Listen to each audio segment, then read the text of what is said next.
Hello my dear students. तो organic chemistry class 11th का ये आपको लेक्चर नंबर 4 है। आज के इस सेशन में हम लोग डिस्कस करने वाले हैं एस्टिमेशन ऑफ ऑर्गेनिक कंपाउंड। जो आपको लास्ट टॉपिक पढ़ाए थे उससे रिलेटेड क्वेश्चंस का हम लोग डिस्कशन करने वाले हैं, ठीक है ना। तो बिल्कुल वीडियो के अंत तक बने रहिएगा। आप लोग भी क्वेश्चंस को सॉल्व करिए जो मैं बता रहा हूँ, और मेरा जो सॉल्यूशन था उसको भी देखिए, ठीक है ना, कि कैसे हम लोग परसेंटेज ऑफ कार्बन हुआ, हाइड्रोजन हुआ, मतलब परसेंटेज कंपोजिशन निकालते हैं ऑर्गेनिक कंपाउंड का, ठीक है ना। चलिए स्टार्ट करते वीडियो को।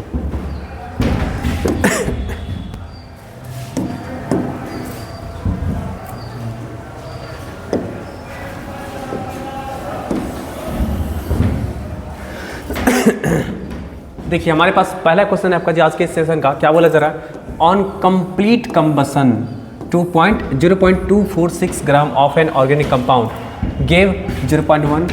तो चलिए सबसे पहले ऑर्गेनिक कंपाउंड का नाम लोग मास लिख लेते हैं। ऑर्गेनिक कंपाउंड का मास वो क्या है, 0.246 ग्राम दे रखा है, ठीक है ना। फिर यहाँ से इसको जैसे ही बर्न करते हैं, बोला जा रहा है कंप्लीट कंबसन, बोला जा रहा है ऑन कंप्लीट कंबसन, तो यहाँ पे CO2 का जो मास निकल करके आता है वो कितना निकल के आता है, तो आपको 0.198 ग्राम इतना निकल करके आता है। और वाटर वेपर भी दे रखा है आपका जी, है ना। तो वाटर वेपर का भी मास आपका कितना है, 0.114 ग्राम, ठीक है ना, ऐसा दे रखा है। तो यहाँ से बोला जा रहा है क्या, determine percentage of carbon and hydrogen, carbon और हाइड्रोजन का परसेंटेज बोला जा रहा है। तो बहुत आसान है, कल के क्लास में आप लोगों को बताए थे कि परसेंटेज ऑफ अगर कार्बन निकालना होगा, देखिएगा सब लोग ध्यान से, अगर परसेंटेज ऑफ कार्बन निकालना होगा तो कुछ नहीं है, mass of carbon divided by mass of compound, mass of compound और इंटू 100%, ऐसा ही करते हैं हम लोग जी फॉर्मूला में, है ना। तो मास ऑफ कार्बन जो निकालेंगे, तो अगर मुझे ये पता चल जाए कि CO2 का नंबर ऑफ मोल कितना है, अगर वो पता चल जाए तो CO2 के नंबर ऑफ मोल में क्या करेंगे ना, अगर देखिए CO2 का नंबर ऑफ मोल पता रहेगा तो एक मोल CO2 में क्या है, एक आपका क्या है मोल कार्बन एटम है जी, है कि नहीं। और एक मोल कार्बन एटम का मास कितना होता है, 12 ग्राम होता है। तो हम सबसे पहले क्या करेंगे, number of moles of CO2 निकाल लेंगे। तो चलिए मास ऑफ ये जो कार्बन निकालने हैं उसके लिए हम लोग क्या करेंगे, सबसे पहले number of moles of CO2 निकाल लेंगे। तो क्या होगा, number of moles of CO2 जो होगा वो क्या निकल के आएगा आपका जी, तो 0.198 यही ना दे रखा आपका जी ग्राम, और डिवाइड बाय कितना, तो 44, क्योंकि 44 क्या होता है इसका आपको ग्राम मॉलिक्यूलर मास होता है, समझे ना। तो ये number of moles of CO2 निकल के आ गया। तो चलिए number of moles of carbon निकाल लेते हैं। तो एक मोल में कितना होता है, कार्बन का संख्या कितना होता है आपका जी, एक मोल CO2 में कार्बन का संख्या कितना है आपका, एक है। तो 1 इंटू कितना होगा, number of moles of CO2। तो अब यहाँ से देखिए जी मास निकालेंगे जी, क्या निकल के आएगा मास, मास ऑफ कार्बन, तो 12 into number of moles of CO2, बस यही तो चीज़ है, ठीक है ना। 12 into number of moles of CO2, ये इस प्रकार से निकल करके आ जाएगा, बस आराम से पुट करेंगे निकल के आ जाएगा। तो देखिए ध्यान से आपका जी, यहाँ से कितना होगा, 12 इंटू कितना number of moles of CO2, तो आराम से निकाल सकते हैं 0.198 डिवाइडेड बाई 44 और डिवाइडेड बाई कितना है 0.246, ठीक है ना, इंटू कितना 100। अब इसको कैलकुलेट कीजिए, कैलकुलेट आप लोग किए कितना आया है, 21.95। चलिए इसको कैलकुलेट करने के बाद आपका आया है 0.95, ठीक है ना। 21.95 परसेंटेज आपका क्या है, कार्बन निकल करके आ गया, समझे ना।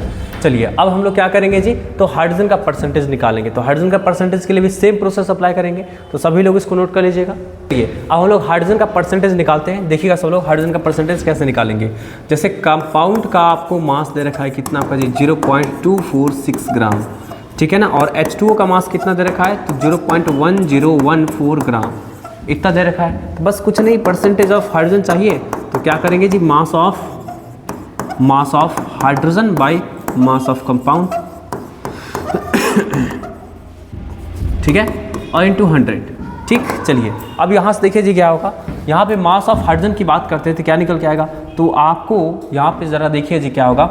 इसके लिए सबसे पहले हम लोगों को क्या करना पड़ेगा, number of moles of H2O निकालना पड़ेगा, क्योंकि H2O का मास आपको दिया हुआ है, समझे ना। तो नंबर ऑफ मोल्स ऑफ देखिएगा H2O जो निकल करके आएगा कितना निकल के आएगा, तो 0.1014 ग्राम इतना दे रखा है, और डिवाइड बाई कितना आपका जी 18 ना, तो 18 ग्राम पर मोल, ये नंबर ऑफ मोल निकल करके आ गया। एक मोल H2O में 2 मोल हाइड्रोजन एटम होता है आपका जी, है ना। तो टोटल मास की बात करेंगे तो कितना निकल के आएगा, तो मास ऑफ H जो होगा आपका जी, मास ऑफ H जो होगा तो कितना होगा, एक मोल में 2 मोल आपको किसका है आपका जी, हाइड्रोजन एटम का है, कोई दिक्कत है किसी को भी? 1 मोल आपका क्या है H2O में 2 मोल हाइड्रोजन एटम का, total number of moles of hydrogen निकल गया। और एक हाइड्रोजन का मास कितना होता है? 1 ग्राम होता है जी, है ना, तो 1 हो गया। तो ये टोटल आपका निकल के आ गया आपका जी ये मास ऑफ हाइड्रोजन। आराम से पुट कर देंगे फॉर्मूला में, तो percentage of H equal to क्या निकल के आएगा? 2 into number of moles of H2 कैसे निकालेंगे? तो 0.1014 डिवाइडेड बाई कितना? 18 डिवाइडेड बाई कितना आपका जी? तो 0.246 इंटू 100 कितना आया जी आपका? इसको कैलकुलेट करने के बाद कि 4.5% ये आपका क्या है निकल कर क्या है। तो अब यहाँ पे सोच रहे हैं 4.5% ये हो गया, 21% आपका कार्बन हो गया, तो बाकी का परसेंटेज गया क्या जी? तो बाकी का परसेंटेज क्या होगा? ऑर्गेनिक कंपाउंड में ऐसा थोड़ी नहीं यहाँ पर बोला जा रहा है जी कि सिर्फ और सिर्फ कार्बन और हाइड्रोजन है, मतलब इसके अलावा तो और भी एलिमेंट्स हो सकता है लेकिन आपको सिर्फ और सिर्फ यहाँ पे क्या बोला जा रहा था? तो यहाँ पे सिर्फ कार्बन और हाइड्रोजन के बारे में ही आपको डाटा दिया हुआ था, इसलिए कार्बन हाइड्रोजन का परसेंटेज ही हम लोग निकाले हैं। और उसको जोड़ेंगे तो कभी भी 100% नहीं आएगा, मतलब क्या होगा कि वो आपको अदर एलिमेंट्स भी होगा जिसके बारे में हमें कोई आइडिया नहीं है, ठीक है ना? कोई दिक्कत है किसी को भी? एकदम एग्जैक्टली इतना आया? चलिए ठीक है, इसको नोट करिए सब लोग। चलिए हमारे पास नेक्स्ट क्वेश्चन है, नेक्स्ट क्वेश्चन को देखिएगा कैसे सॉल्व करते हैं, ठीक है ना? ये एक्चुअली किस मेथड से है तो ये आपको क्या है नाइट्रोजन के जो है ना एस्टिमेशन से रिलेटेड क्वेश्चन है। देखिएगा इसको कैसे सॉल्व करेंगे, ड्यूमास मेथड से। ड्यूमास मेथड लास्ट क्लास से पढ़ाए थे, अगर आपको नहीं भी याद होगा फिर भी आप इसको बना सकते हैं, बस आपको मोल कॉन्सेप्ट का थोड़ा बहुत आइडिया होना चाहिए, उससे आप आराम से बना सकते हैं, ठीक है? चलिए देखिएगा यहाँ पे क्या बोला जा रहा है, 0.30 ग्राम ऑफ ऑर्गेनिक कंपाउंड। तो चलिए सबसे पहले हम लोग क्या करेंगे, ऑर्गेनिक कंपाउंड का मास लिख लेंगे, ठीक है? ऑर्गेनिक कंपाउंड का मास लिख लीजिए 0.3 ग्राम, ठीक? गेव 50 ml नाइट्रोजन, ठीक है ना? 50 ml नाइट्रोजन देता है आपका जी, collected at 300 kelvin and 715 mm pressure in Dumas method. मतलब आपको जो है नाइट्रोजन गैस मिलता है वो आपको कितना ml मिलता है जी आपका? 50 ml, लेकिन वो टेम्परेचर क्या है? तो 300 केल्विन है टेम्परेचर, ठीक है ना जी? प्रेशर कितना है आपका जी इसका प्रेशर? तो प्रेशर बोला जा रहा है 715 mm। अच्छा क्वेश्चन है ये, तो पहले जैसा आसान क्वेश्चन नहीं है, ड्यूमास मेथड है, ठीक है ना? अब ड्यूमास मेथड से मिल तो रहा है, लेकिन ड्यूमास मेथड चलिए आपको नहीं भी याद है ना तो फिर भी आप बना सकते हैं। बोला जा रहा है calculate the percentage of nitrogen in the compound, है ना? आपको नाइट्रोजन का परसेंटेज बोला जा रहा है जी कंपाउंड में कितना को वो निकालने के लिए। यहाँ पे एक और चीज़ मेंशन किया आपका जी, वेपर प्रेशर ऑफ वाटर, और इसी को क्या बोलते हैं? Aqueous tension of water at 300 kelvin is 15 mm।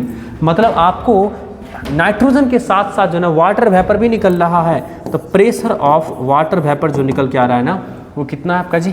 15 mm है, ठीक है? अच्छा यहाँ पे जो प्रेशर जो निकल कर क्या है जी आपका? ये 715, ये क्या है आपका जी? तो नाइट्रोजन का और साथ साथ क्या वाटर वेपर का दोनों का मिक्सिंग आपका निकला है ना जी? दोनों का मिक्सर होकर के निकला है। मतलब आपका 715 mm जो है ना वो आपको क्या है, नाइट्रोजन का जो आपको प्रेशर दे रखा है वो एक्चुअली नाइट्रोजन का प्रेशर नहीं, वो आपको मॉइस्ट नाइट्रोजन का प्रेशर है। ये क्या है आपका जी? ये क्या है? तो pressure of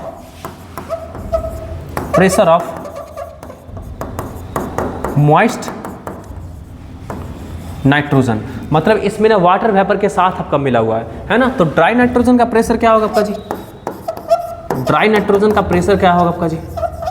dry nitrogen pressure equal to, तो कुछ नहीं है, मॉइस्ट नाइट्रोजन का जो प्रेशर है ना 715, उसमें से वाटर वेपर के प्रेशर को घटा देंगे, तो क्या निकल के आ गया? 700 mm ऑफ Hg। ये आपको निकल करके आ गया ड्राई नाइट्रोजन का प्रेशर। आगे देखिएगा क्या बोला जा रहा है आपका जी, आगे बोला जा रहा है परसेंटेज निकालने के लिए ना calculate the percentage of nitrogen. तो देखिए तो जी परसेंटेज ऑफ नाइट्रोजन निकालने के लिए, परसेंटेज ऑफ नाइट्रोजन निकालने के लिए आपको क्या पता होना चाहिए जी का? तो मास ऑफ नाइट्रोजन पता होना चाहिए, mass of nitrogen divided by mass of compound, mass of compound, ठीक, और इनटू 100, यही पता होना चाहिए। आपको मास ऑफ कंपाउंड पता है लेकिन मास ऑफ नाइट्रोजन तो नहीं पता है ना, नहीं पता है मास ऑफ नाइट्रोजन जी, तो आप मास ऑफ नाइट्रोजन क्या कर सकते हैं? निकाल सकते हैं। कैसे निकालेंगे देखिएगा सब लोग ध्यान से। आपको सब कुछ दे रखा है, प्रेशर दे रखा है ना, टेम्परेचर दे रखा है, वॉल्यूम दे रखा है, तो आप आराम से सबसे पहले नंबर ऑफ मोल निकालिए। देखिए तो since P V equal to क्या होता है आपका जी? nRT होता है कि नहीं होता है जी? आप सबसे पहले नंबर ऑफ मोल निकालिए, तो नंबर ऑफ मोल निकलेगा क्या? PV/RT। तो प्रेशर कितना है? प्रेशर है आपका 700 mm ना, तो mm जब भी रहेगा तो उसको लीटर में कन्वर्ट करेंगे तो 760 से, sorry mm of H G litre में नहीं, ATM में कन्वर्ट करेंगे तो 760 से डिवाइड कर देंगे, ठीक है ना। इनटू वॉल्यूम कितना है 50 ml है, डिवाइडेड बाय आर कितना है 0.0821 होता है। और गैसियस स्टेट पढ़े हैं ना सब लोग जी, तो गैसियस स्टेट से आपको ये कॉन्सेप्ट रिलेट करेगा भी। और यहाँ पे टेम्परेचर कितना है 300 है। आप इसको कैलकुलेट कीजिए, तो कैलकुलेट करने के बाद कितना आएगा आपका जी, देखिए तो कैलकुलेट करके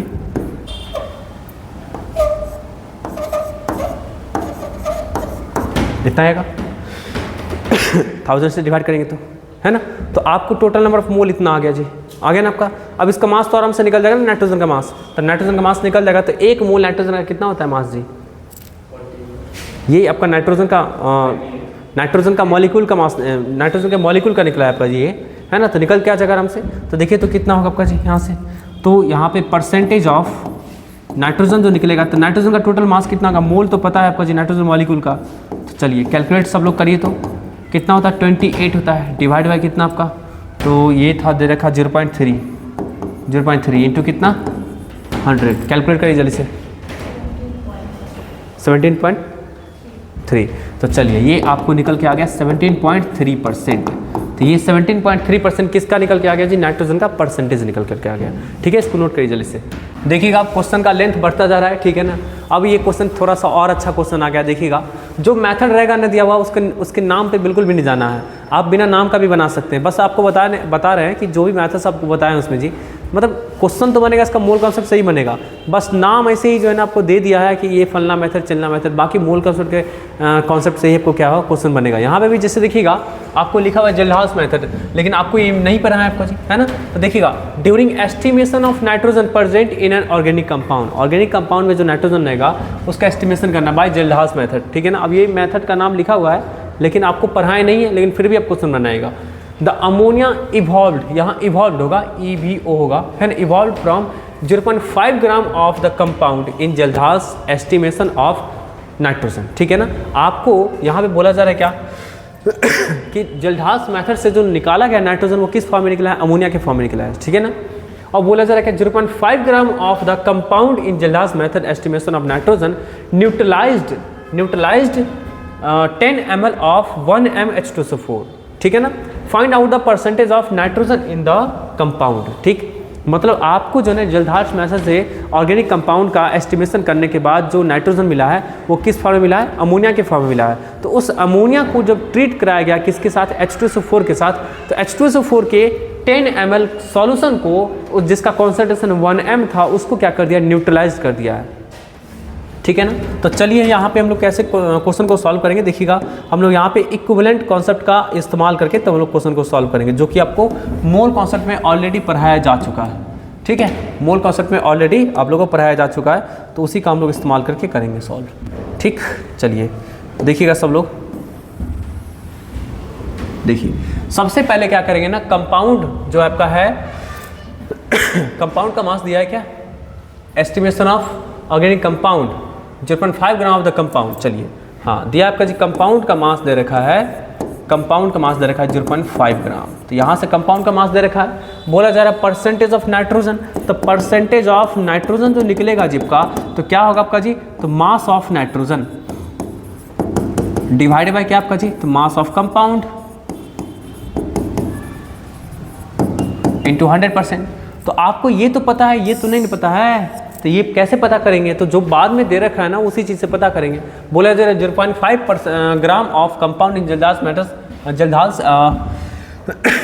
estimation of nitrogen neutralised 10 ml of ये, ठीक है ना। तो मतलब जो भी आपको अमोनिया निकलता है आपका जी, अमोनिया जो भी निकल रहा है, अमोनिया इवॉल्व बोला जा रहा है, अमोनिया इवॉल्व मीन्स आपको जो भी अमोनिया निकलता है उसका ट्रीटमेंट किसके साथ कराएंगे जी, तो इसके साथ कराएंगे, ठीक है ना। तो चलिए अमोनिया का ट्रीटमेंट कराएंगे किसके साथ, इसके साथ ट्रीटमेंट कराएंगे, तो ये क्या बनाएगा, अमोनियम सल्फेट बनाता है, न्यूट्रलाइज पूरी तरह से कर दिया, ठीक है ना। आपको रिएक्शन पे नहीं जाना है, आपको सिर्फ और सिर्फ जाना है क्या, तो जब भी दो आपको कोई भी केमिकल रिएक्शन करता है तो वहाँ पे क्या होता है ना, नंबर ऑफ इक्विवेलेंट दोनों का इक्वल होता है ना। नंबर ऑफ इक्विवेलेंट बोलिएगा या फिर नंबर ऑफ मिली इक्विवेलेंट बोल देंगे, तो यहाँ पे बोल सकते हैं ना, number of milliequivalent of NH3 is equal to क्या, तो number of milliequivalent of H2SO4, ऐसा बोलना पड़ेगा हमें। कोई दिक्कत है किसी को भी जी? अरे ये कॉन्सेप्ट पढ़े हैं कि नहीं, रेडॉक्स टाइट्रेशन वगैरह में पढ़े होंगे, इस तरह का कॉन्सेप्ट पढ़े हैं कि नहीं सौरभ, याद है ना रेडॉक्स टाइट्रेशन में, ठीक है ना, लास्ट टॉपिक पढ़े ही थे आप लोग। चलिए तो अब यहाँ से सब लोग देखिए जी, हम लोग इसको कैसे सॉल्व करेंगे। अमोनिया का नंबर ऑफ आपको इक्विवेलेंट निकालना है, ठीक है ना। तो नंबर ऑफ इक्विवेलेंट निकालने का जो फॉर्मूला होता है ना, तो वैलेंसी फैक्टर अमोनिया का कितना होगा, 1 होगा, क्योंकि ये मात्र आपका क्या कर सकता है, एक ही लोन पे इलेक्ट्रॉन दे सकता है किसी को भी, तो इसका अमोनिया का वैलेंसी फैक्टर कितना होगा, 1 होगा, इंटू नंबर ऑफ मोल। तो नंबर ऑफ मोल ये आपको क्या होता है, ये क्या होता है, नंबर ऑफ मिली इक्विवेलेंट निकालने का फॉर्मूला होता है, ठीक है ना। ये एक्चुअली नंबर ऑफ इक्विवेलेंट निकल कर क्या है, मिली निकालना होगा तो क्या करना पड़ेगा आपका जी, 1000 से डिवाइड करना पड़ेगा, समझे बात ना जी। चलिए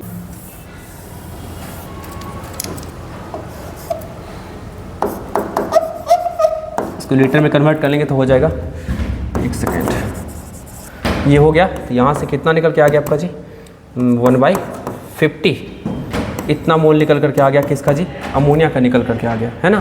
तो अब एक चीज़ देखिए जी ध्यान से सब लोग, 1 मोल अमोनिया की बात अगर करते हैं, 1 मोल अमोनिया की बात करते हैं, NH3 की बात करते हैं, तो क्या निकल के आता है जिसका 1 मोल अमोनिया की बात करते हैं तो क्या निकल के आता है, तो ये आपको 14 ग्राम जो है ना, इसमें नाइट्रोजन प्रेजेंट होता है कि नहीं जी। 1 मोल अमोनिया में क्या होगा, 14 ग्राम नाइट्रोजन प्रेजेंट होगा, तो 1/50 मोल में कितना होगा आपका जी, तो 14/50, ठीक है। तो कितना होगा आपका जी, 7/25, तो कितना 7/25,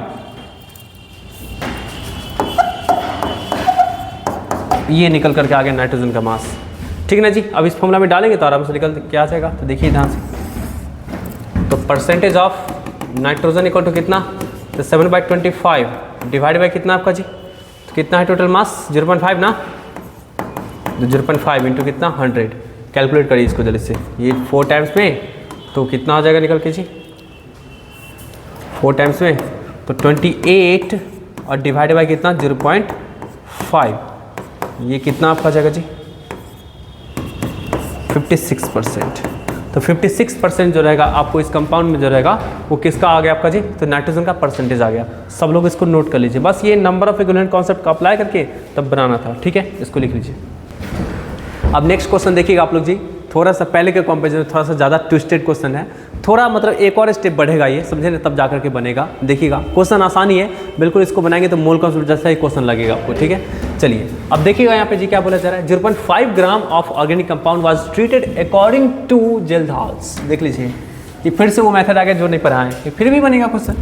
the ammonia evolved was absorbed in 50 ml of 0.5 mH2SO4.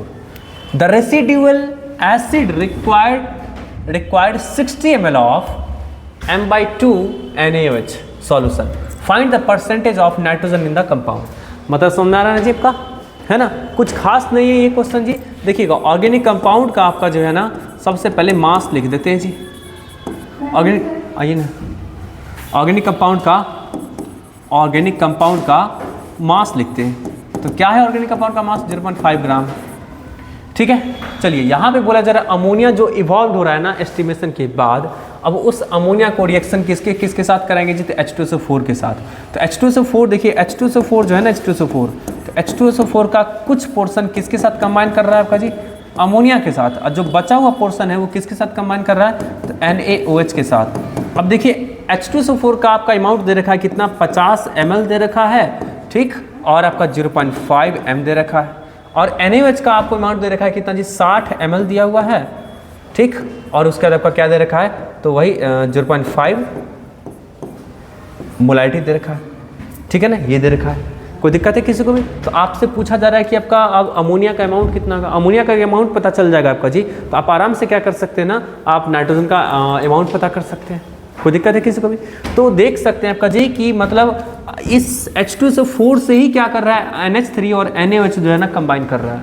तो इसका मतलब क्या होगा आपका जी, NH3 और NaOH का जो नंबर ऑफ इक्विवेलेंट्स का जो सम होगा वो इसके बराबर होगा, और यही ना दोनों से रिएक्शन कर रहा है आपका जी।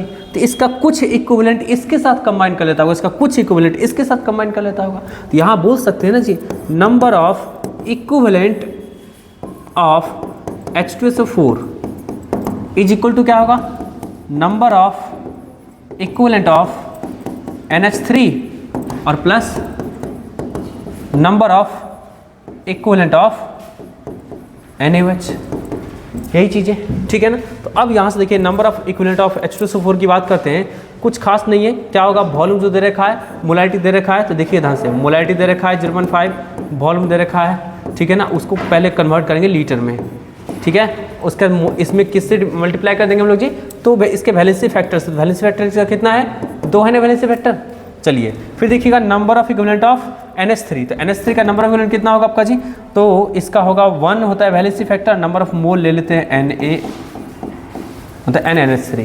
फिर देखिएगा इसका नंबर ऑफ इक्विवेलेंट चाहिए आपका NaOH का, तो इसका दे रखा है आपका कितना जी, 60 ml और 0.5।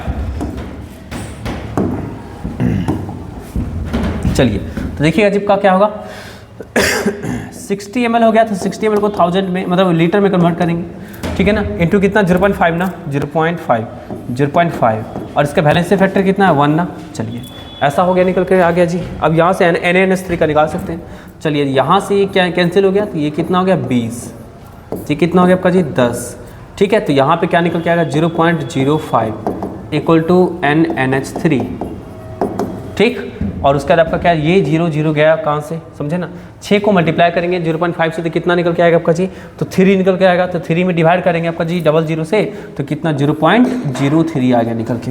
अब इसको उठा के इधर ले आते हैं, तो क्या निकल के आएगा आपका जी, तो NaNH3 का जो वैल्यू निकल के आएगा वो 0.02 निकल करके आएगा। ये number of moles of ammonia निकल करके आ गया।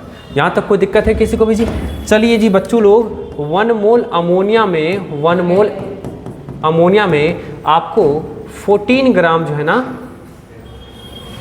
14 ग्राम प्रेजेंट है। कौन प्रेजेंट है जी, 14 ग्राम नाइट्रोजन प्रेजेंट है, ठीक है ना। तो 0.02 मोल अमोनिया में क्या प्रेजेंट होगा आपका जी, तो 0.02 इंटू कितना 14 ग्राम, तो यहाँ से देख सकते हैं कितना होगा 0.28 ग्राम जो हो गया आपका नाइट्रोजन प्रेजेंट हो गया।